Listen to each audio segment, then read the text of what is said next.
പാവപ്പെട്ടവർക്ക് ഭക്ഷണം കൊടുക്കില്ല, പാവപ്പെട്ടവരെ സഹായിക്കില്ല.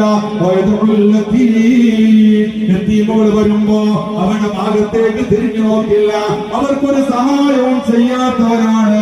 മീന് കൊണ്ട് കളവാക്കുന്നവരെന്ന് പറഞ്ഞുകൊണ്ട് പറയാണ് നിസ്കരിക്കുന്നവർക്കാണ് വൈലെന്ന കരം. എങ്ങനെ നിസ്കരിക്കുന്നവരാണ്? അവരവരുടെ നിസ്കാരത്തിൽ അശ്രദ്ധരാണ്. അതുകൊണ്ട് പ്രിയപ്പെട്ടവരെ, മുസ്ലിമാണോ മുഅ്മിനാണോ, യതീമുകളെ സഹായിച്ചോ, അഗതികളെ സഹായിച്ചോ, പാവപ്പെട്ടവരെ സഹായിച്ചോ, ഭക്ഷണം കൊടുത്തോ, അതിൽ നമ്മുടെ പങ്കാളികളായോ, അല്ലാഹു നമുക്കുള്ള തൗഫീഖ് നൽകി അനുഗ്രഹിക്കട്ടെ.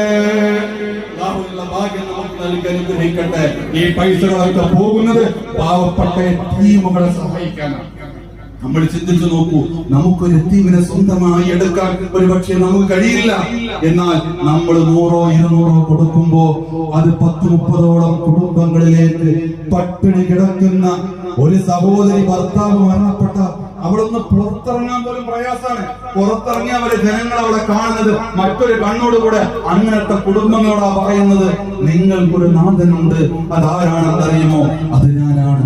നമുക്കും പറയാം, ഞങ്ങൾ പോകുന്നത് യതീമുകളെ സംരക്ഷിക്കുന്ന സയ്യിദ് അവരുടെ മജ്‌ലിസിലേക്കാണ്.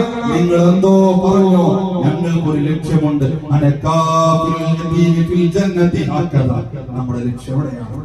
സ്വർഗത്തിൽ പുണ്യനബി സല്ലല്ലാഹു അലൈഹി വസല്ലം ഇങ്ങനെ കടന്നു. അല്ലാഹു നമുക്ക് തൗഫീഖ് നൽകട്ടെ.